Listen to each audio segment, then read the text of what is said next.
Alors je sais pas si t'as suivi, mais avec Ludo, on s'est installé en France. Ouais, je sais, ça peut paraître bizarre. Après 4 ans à voyager à travers le monde, on s'est réveillé un matin avec l'envie folle d'avoir un pied-à-terre. Un endroit qu'on pourrait de nouveau appeler chez nous et qui ne serait pas juste un simple Airbnb qu'on a booké pour 1 mois ou 2. Un endroit où on pourrait avoir notre bureau, notre salle de sport à côté, nos petits cafés d'où bosser. Un endroit où inviter et passer du temps avec nos proches qui nous ont quand même archi manqué pendant plus de 4 ans. En fait, un endroit où on pourrait se créer notre routine. Cette routine qui est essentielle à nos yeux quand tu veux développer ton business et atteindre tes objectifs. Alors ça ne veut pas dire pour autant que l'on va arrêter de voyager tout en travaillant, ni arrêter de t'apprendre à le faire et à développer ton business en ligne depuis n'importe où tu voudras dans le monde, parce que ça reste notre mission de cœur. Ça veut juste dire que quand on rentrera en France, qu'on aura envie de se poser plusieurs mois, on aura cette envie. Bienvenue dans mon petit temps du matin calme.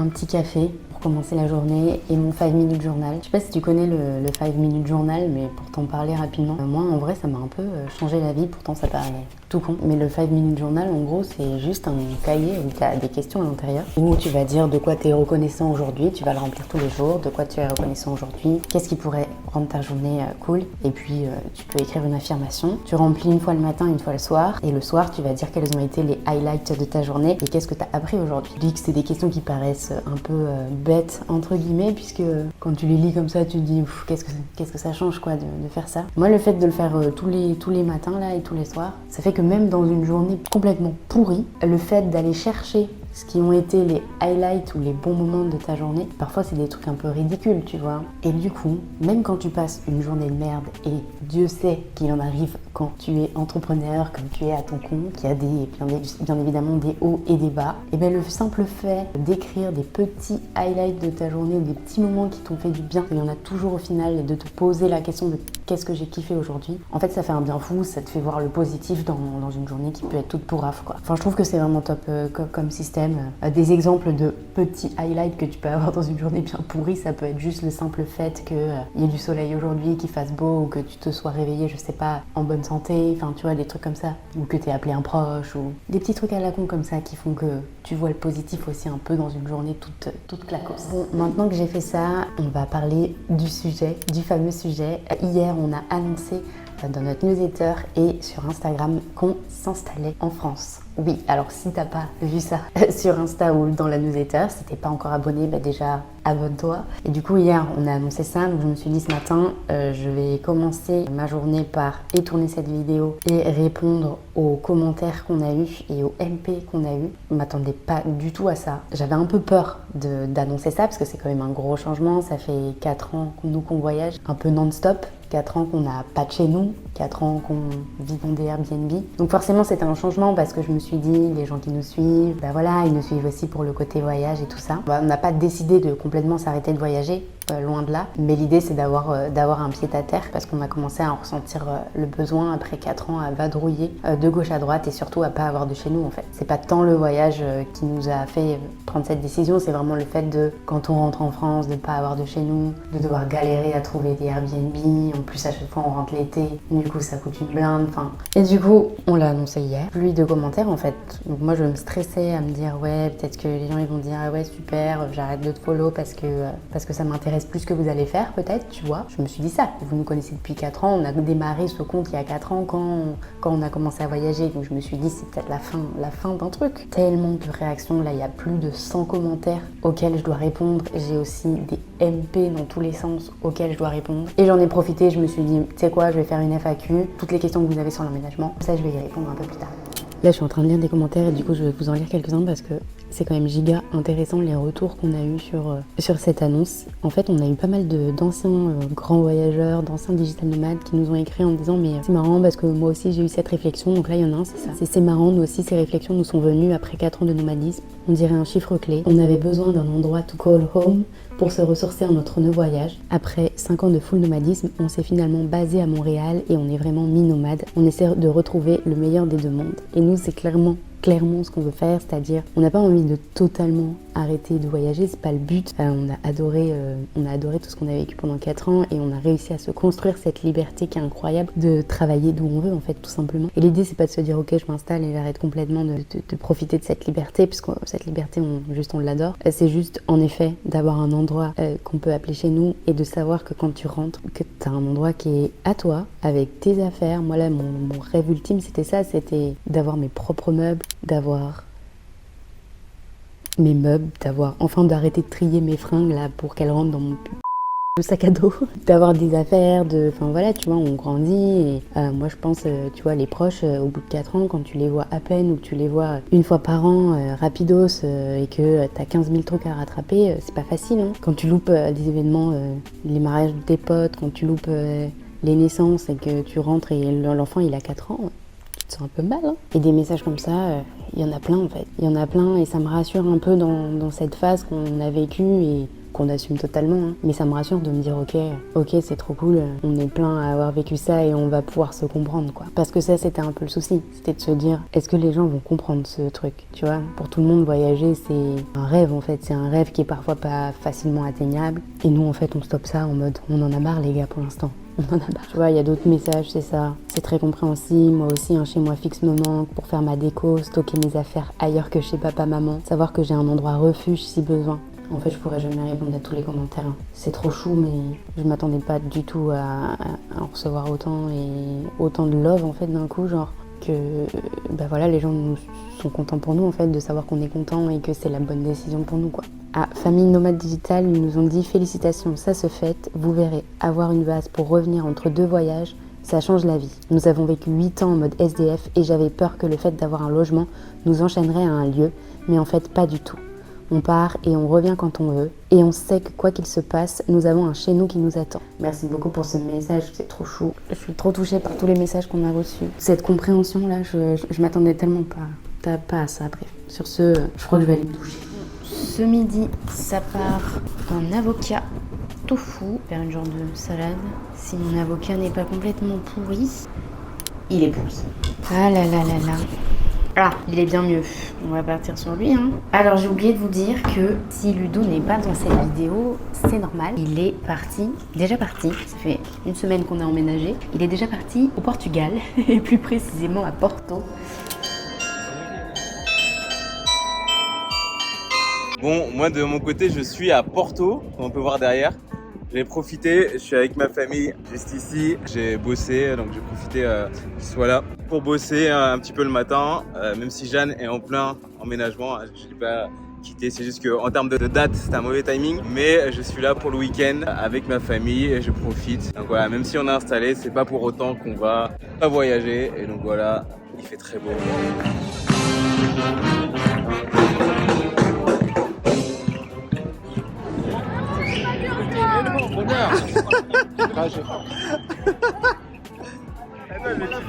Je me suis mis en mode facecam et je me suis pris un coup de marteau, les gars. Et c'est marrant parce qu'on le voit pas et moi, j'ai su que j'étais en train de me prendre un coup de marteau. Voilà, pour kiffer, il est parti en famille et il va quand même bosser et tout en mode digital nomade forever quoi. Donc là il est parti, donc je suis alone. C'est très bizarre quand tu vis en couple ou quand tu es avec quelqu'un, hein. Je sais pas s'il y a des gens comme ça dans mon cas, mais à garder mon rythme habituel en fait. Hier soir j'ai couché super tard alors que d'habitude le fait d'être à 2, le fait qu'il y en ait un qui veuille se coucher, logiquement tu vois tu te couches quoi. Et là je me suis couchée et genre je me suis dit mais il est giga tard quoi, il est 1h du mat, pourquoi tu fais ça? Mais en fait j'ai pas vu l'heure passer, je traîne sur mon tel, je fais des trucs. Et là donc j'essaie de me remettre dans ce rythme pour bien taffer quoi, que c'est bien sympa de se coucher à 1h du matin et d'être épuisée. Là je suis KO. Putain, je parle et j'ai failli foutre le feu. J'avais laissé la poêle chauffer pour faire revenir mon tofu là. Et j'ai complètement oublié vu qu'il y avait la caméra, que j'étais en train de raconter ma vie et tout. Donc là super, il y a commencé à y avoir de la fumée.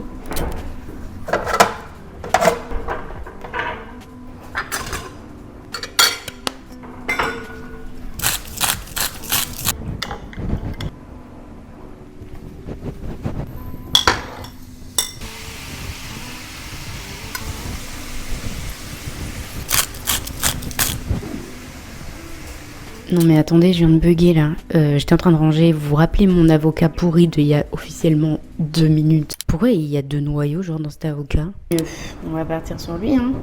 J'ai grave de taf cet après-midi parce que je dois bosser sur la promo du Digital Nomad Club qui sort la semaine prochaine. Je dois finir plein de trucs, dont des newsletters, des posts, des stories. Sauf que là, j'ai un coup de barre de l'espace. Le coup de barre, tu connais d'après déjeuner, quoi. Donc, 2 options dans ces cas-là. Soit, d'habitude, je fais une petite sieste de 20 minutes parce que ça me permet après d'être productif. Mais là, en fait, je me dis, j'ai peur que si je commence à faire une sieste, qu'il soit 18h quoi quand je me réveille. Même avec un réveil, je me connais, je suis très très faible face à mon lit. Donc ce que je vais faire, c'est que comme il fait giga beau éclat, on vient de se taper à peu près 3 jours d'orage et de pluie, je vais aller me balader et me prendre un petit café. Il y a un café ici qui viendrait ouvrir qui est genre incroyable, je l'ai jamais testé, mais enfin, l'endroit est incroyable. Je vais aller tester ça. C'est un peu un cheat code de marcher quand t'es épuisé et que tu sais que t'as des trucs à faire. Moi ça me réveille de ouf. En plus au soleil, là, ça va me faire du bien. Après je vais être giga en forme et puis let's go pour charbonner quoi.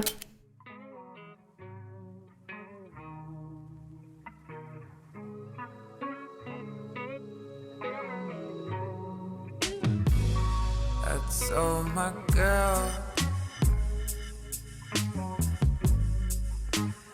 Ain't no time for waiting.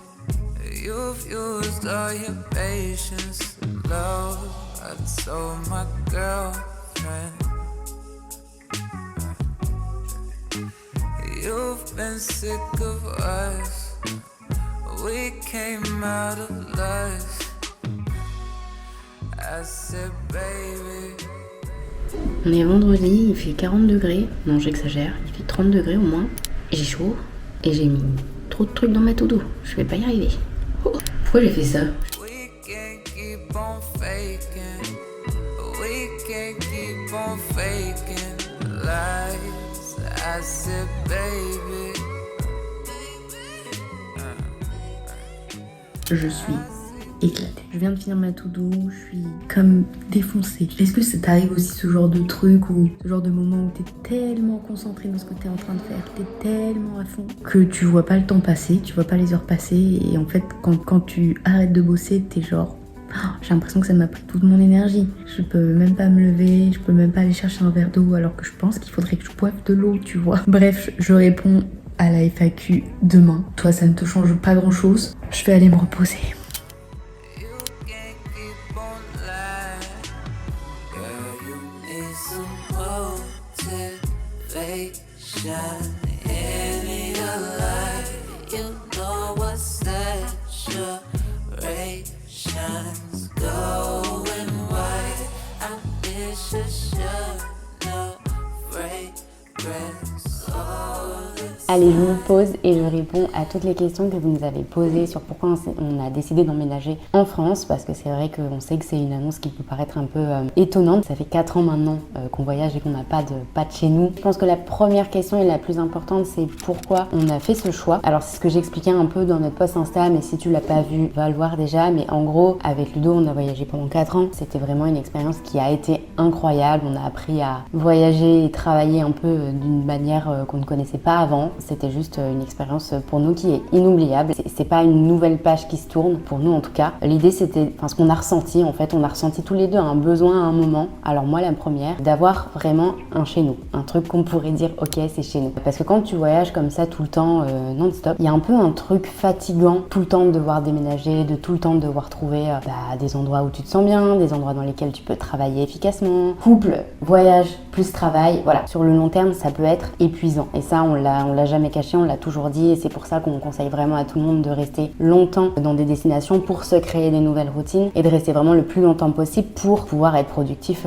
dans son travail, parce qu'en vrai c'est pas juste un tour du monde qu'on est en train de faire, c'est vraiment essayer de développer notre business tout en voyageant. Voyager comme ça tout le temps, changer de destination même tous les 3 mois, même nous en faisant lentement, il y a un moment où ça devient vraiment fatigant, enfin que c'était vraiment un besoin qu'on ressentait tous les deux d'avoir un genre de pied à terre, un truc où on se dit ok si là on a envie de se poser pendant 6 mois quelque part, et ben on peut. Si on a envie de bosser sur un énorme projet et qu'on n'a pas envie d'être avec nos sacs à dos entre la Thaïlande et Bali, et ben de se dire ok, on a cet endroit où on va avoir notre bureau. Enfin voilà, notre rêve c'était ça, d'avoir notre chambre où on ferait un bureau, nos petits cafés à côté d'où bosser, de pouvoir se recréer en fait toute une routine qui nous semble hyper importante pour nous dans le business et qu'on essayait tout le temps de recréer et qu'on a réussi à recréer partout à l'étranger. Aussi, il faut savoir qu'à chaque fois qu'on rentrait, nous tous les ans on rentrait en France, soit à Biarritz, soit à Marseille, qui sont les 2 villes de France qu'on aime le plus en tout cas, où on se voyait vivre. Et en fait à chaque fois qu'on rentre c'est l'été et juste, je pense que vous le savez, hein, les tarifs Airbnb en plein été, en pleine saison, encore plus depuis le Covid où tout le monde du coup a un peu envie de rester en France. Clairement, ne nous le cachons pas. Enfin, ça faisait que du coup les tarifs étaient tellement excessifs pour juste un mois en France qu'à chaque fois on était obligé de se trouver des solutions un peu de sous-louer à des potes, donc des trucs un peu compliqués. Mais bon, j'imagine que vous le savez si vous aussi vous essayez de rentrer en France l'été et que c'est la même galère pour tout le monde. Donc là au moins, on n'a plus cette galère. Quand on rentre en France, peu importe la saison, on a notre appart, quoi. Alors, autre question que j'ai eue, Géraldine qui demande est-ce que signer un contrat de location sans CDI, est-ce que c'est possible? Alors clairement, oui, c'est possible. On en est la preuve. On n'a pas du tout galéré à trouver un appartement, alors que, pour être tout à fait honnête, on est quand même dans une des régions, ce qu'on appelle les zones tendues en fait, où il y a beaucoup trop de demandes par rapport à l'offre. Pour certains, les CDI vont passer avant toi. Évidemment, pour certains propriétaires, pour certaines agences, ils connaissent pas forcément ton statut de freelance. Mais par contre, j'ai décidé de faire une vidéo qui va arriver prochainement où j'expliquerai justement comment faire pour se démarquer en fait de, entre guillemets, la concurrence quand tu veux chercher un logement et que tu es freelance, parce que je sais que c'est pas facile et que nous en fait dès le début on s'est formé à fond en mode ok, il faut qu'on fasse le meilleur dossier et qu'on fasse les meilleures choses pour pas galérer. Parce que nous on voyait l'été qui débarquait là justement, on y rentrait en mai en France, on voyait l'été débarquer, on s'est dit on n'est pas prêt à devoir payer 3 000 € un Airbnb par mois parce que juste c'est l'été et qu'on n'a pas trouvé de logement. Donc en vrai, on pensait que ce serait plus compliqué que ça, mais juste en faisant les bonnes choses, en mettant toutes les chances de ton côté en fait, tout simplement, c'est totalement possible. C'est pas parce qu'on n'a pas de CDI qu'on peut pas trouver un logement. Ça c'est encore une fois des croyances, même si je sais que c'est compliqué. Mais du coup, je ferai une vidéo vraiment explicative de toutes les étapes pour se démarquer et pour trouver son logement quand t'es freelance. Donc abonnez-vous si ce n'est pas déjà fait à la chaîne si vous voulez pas louper cette vidéo. Après du coup, on a eu la question est-ce que on loue notre appart ou est-ce qu'on est propriétaire? Du coup, pour l'instant, on est en location. On a fait le choix de la location parce que là où on est, donc on est à côté de Biarritz et les logements à l'achat, c'est vraiment excessivement cher. Par contre, on a un objectif d'ici 3 ans quand même d'acheter notre petit pied-à-terre et d'avoir un truc à nous. Mais là pour l'instant c'est la loc, c'est déjà une belle étape pour nous sans logement depuis 4 ans. Question suivante, c'est la question de Fabien. On pense avoir quel rythme de voyage? Alors pour l'instant c'est un peu flou à vrai dire puisqu'on vient tout juste là de s'installer. D'ailleurs il y a encore actuellement 0 meuble un peu. Enfin là il y a le canapé que tu vois, il y a une table et c'est un peu tout. C'est vrai que ça c'est aussi un grand sujet quand tu débarques de ta vie de digital nomade où t'avais plus rien et que t'étais un peu SDF, il faut quand même remeubler tout un appartement qui est vide ou alors louer un meublé. On avait envie d'avoir nos propres meubles. Donc là pour l'instant, on vient de débarquer, on va essayer déjà de tout emménager au maximum pour avoir le maximum de confort. On a surtout très hâte de faire nos bureaux. Au niveau de rythme de voyage, donc pour l'instant j'avoue que c'est un peu flou comme là on vient de débarquer et que l'objectif principal c'était ça, trouver un logement, le meubler, s'y sentir comme chez nous, prendre aussi une grande pause. Les derniers voyages nous ont vraiment épuisés. Le rythme de voyage, je pense que ce sera vraiment au fil de nos envies, au gré de nos envies. Bon, je dis ça là actuellement, Ludo il est déjà à Porto, hein, mais c'est juste pour quelques jours. On a toujours envie de mixer voyage et travail. L'idée c'est juste si j'ai envie de rester ou si on a envie de rester ici plus longtemps, mais on aura cet endroit quand on reviendra. Je pense que ça nous donnera justement 2 fois plus de force pour repartir. Après ça reste un budget aussi de partir quand t'as et un appart à payer en France et une loc à l'étranger. Donc à voir comment on le fait, en tout cas pour être tout à fait honnête, moi j'ai déjà des petites envies qui arrivent alors que ça fait pas très longtemps qu'on est rentré, mais voilà, on a envie de partir, peut-être sur des durées un peu moins longues que ce qu'on a fait, puisque c'est vrai qu'en règle générale quand on partait, ça dépendait des fois, mais dans les 4 mois, 6 mois, parfois plus. Là en tout cas c'est sûr qu'on va passer plus de 6 mois dans l'année ici dans notre appart en France. Et l'idée c'est de se dire de partir 1 mois ou 2 quelque part. Ça peut être aussi en France, ça peut être à l'étranger. Il y a un truc que j'aimerais faire et que j'ai pas forcément fait encore, de repartir dans des endroits où on a déjà été et où on a déjà nos marques et juste tu vois de chiller et de pas avoir 10 000 trucs à faire. Là j'ai vraiment envie de vivre le voyage en mode très très cool quoi. On nous a demandé pourquoi la France. J'avoue que c'est une bonne question, mais je m'y attendais même pas à cette question. Je sais même pas si je vais réussir à répondre à cette question, mais pour nous, c'était un peu une évidence depuis le début. C'est-à-dire que déjà, nos sociétés, elles sont restées en France depuis le début, on paye nos impôts en France, on a nos proches, nos familles en France, on rentre tous les étés aussi en France. Enfin, pour nous, la France, en fait, c'est chez nous, tout simplement. Donc, se trouver un pied-à-terre ici, c'était important pour nous, important en effet pour tous les points que j'ai cités tout à l'heure, qui sont, se créer nos routines et tout ça. Être dans un genre de truc de facilité aussi, parce que la France, c'est notre pays, on connaît comment ça fonctionne, on connaît comment ça marche. Il y a quelques années, je pense que j'aurais dit que j'aurais adoré m'installer à l'étranger pour toujours. Il y a quelques années, quand on s'est lancé justement, notre problème, c'était qu'on aimait, entre guillemets, aucune ville de France et qu'on se voyait vivre nulle part. On avait tous les deux fait des villes un peu différentes avec Ludo. Et en fait, il n'y avait aucune de ces villes où on se voyait vraiment s'installer pour du long terme, en tout cas. On n'avait pas eu de coup de cœur. Et puis, pour expliquer un peu ce qui s'est passé, c'est qu'un jour en plus, vous allez rigoler, mais c'était pendant le confinement. Premier confinement en France, donc quand tout cela, on savait pas ce qui allait nous arriver et quand on comprenait pas ce qui se passait. Nous, on a décidé de le faire à Biarritz, ce confinement. On n'avait été qu'une seule fois quand on avait été tester le co-living outside. Il y a une vidéo sur le sujet sur notre chaîne YouTube. Donc, on avait été pour la première fois en plein hiver à Biarritz. Et en fait, on avait bien kiffé, mais bon, c'était le plein hiver. Donc, on savait pas trop si c'était la folie ou pas. À l'époque, juste avant le confinement, en gros, nous, on devait repartir vivre à Bali. Juste avant, on a senti qu'il allait se passer un truc de malade mental. C'était la première fois, donc on savait pas vraiment ce qui nous attendait pour autant. Et on s'est dit, bon, on va pas pouvoir partir, il faut qu'on annule notre voyage et il faut qu'on trouve où est-ce qu'on va, où est-ce qu'on se pose, parce qu'on savait pas du tout la durée du confinement, ce qui allait se passer, quoi. Et en fait, on a décidé d'aller à Biarritz, on a fait un peu un appel, je crois, sur Insta, et on a trouvé un plan comme ça d'un appart qu'on a sous-loué de la copine d'un pote. Et en fait, on a, entre guillemets, surkiffé l'expérience du confinement. Je sais que c'est un peu bizarre à dire comme ça. Passer ce temps un peu enfermé où on a bossé sur nos business, on a lancé notre première formation ici, on a tourné plein de vidéos YouTube. Enfin, en gros, on était vraiment dans la création, ce qu'on adore faire. Et après ça, on a quand même aussi bien kiffé quand c'était la fin du confinement et qu'on a pu tous ressortir. Et nous, c'était en plein été, si je dis pas de bêtises. Et en fait, on a commencé à vivre le début de l'été, enfin fin du printemps, début de l'été ici, à Biarritz et même dans tout le Pays Basque. Et en fait, on s'est dit, mais c'est incroyable cet endroit. Genre, on s'est dit, mais coup de cœur, on est tombé amoureux, on trouvait tout magnifique. On revivait un peu des expériences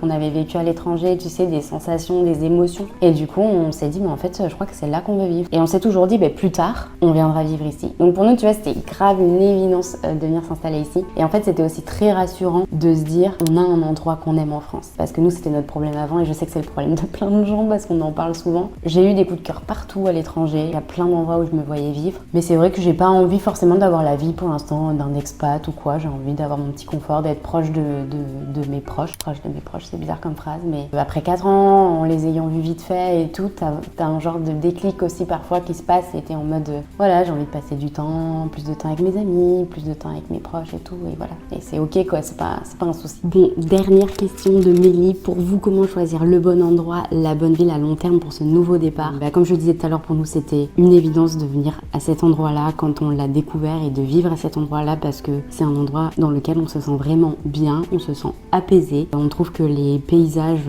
nous font penser à beaucoup de choses qu'on a vécues à l'étranger. La communauté aussi de gens qui est ici, on a rencontré énormément d'autres freelances, d'autres entrepreneurs qui vivent ici. On s'est fait beaucoup de nouveaux amis ici. On en a même plus que là où on vivait avant, à Paris. Donc en fait, pour nous, c'était totalement évident. Donc voilà, mais avant tout ça, c'était pas évident avant de venir là. Donc ce que je te conseille de faire, c'est de te lister ce qui est important pour toi. Qu'est-ce que tu attends d'une ville dans laquelle tu veux vivre? Est-ce que c'est d'être proche de la mer? Est-ce que c'est d'être à l'inverse dans les montagnes? Est-ce que c'est le mix des deux? Est-ce que c'est d'être à la campagne ou dans une grande ville? Bref, tu te listes tous les trucs qui t'intéressent et puis après tu cherches un peu sur internet quelles villes répondent à tes critères ou tu demandes aux gens autour de toi. Et puis après, ça demande aussi d'aller voir, de tester. Encore une fois, tu peux te booker un Airbnb tu vois, pendant une semaine dans un endroit qui peut-être t'intéresse, tester la vie là-bas et peut-être que tu vas avoir un coup de cœur, que tu vas rencontrer des gens et tout ça. En tout cas, ça demande vraiment de tester et rien n'est figé, encore une fois. Tu peux aussi déménager et redéménager plus tard. Enfin, faut vraiment pas se foutre la pression. Nous, on se fout pas la pression, tu vois. Je pense que c'est important. on est une semaine après la vidéo et j'étais en train de bosser sur mon lancement qui devait avoir lieu cette semaine et je voulais juste te raconter un peu ce qui s'est passé pour dédramatiser la situation et si c'est une situation qui t'arrive aussi, que tu te dises que t'es pas seule dans ça quoi. En gros, j'avais tout préparé, prêt pour lancer mercredi, lancement de la promo du Digital Nomad Club qui est notre formation pour apprendre à vivre confortablement de ta vie de freelance, lancer ton business ou le relancer si tu galères un peu à trouver des clients et évidemment devenir digital nomade. Et en fait, tout était prêt et mercredi matin, je me dis vas-y, le lancement a commencé à 11h. Vers 10h, je me dis je recheck une dernière fois quelques trucs, notamment la page de vente pour voir si tout va bien. Et là, je vois quoi? La page a complètement sauté alors que le soir d'avant, elle marchait très bien. Tout a pété. Impossible pour moi de lancer. J'ai dû tout annuler un peu en dernière minute. Et ce que je voulais dire, c'est que en fait, c'est pas grave. C'est pas grave. J'ai décalé mon lancement. J'ai cherché pendant pas mal d'heures avec Ludo ce qui se passait sur la page. On a eu des soucis ensuite le lendemain sur notre site carrément. Enfin bref,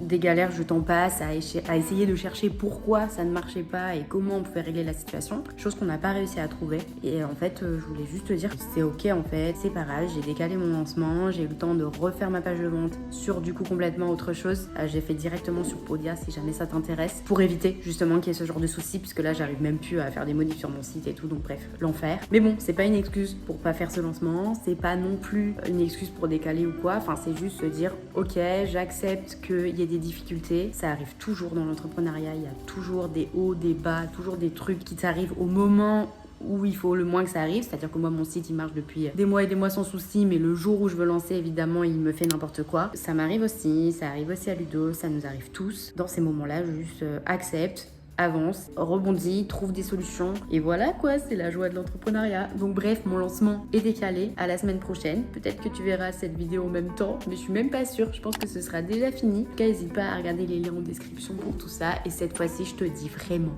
à la prochaine.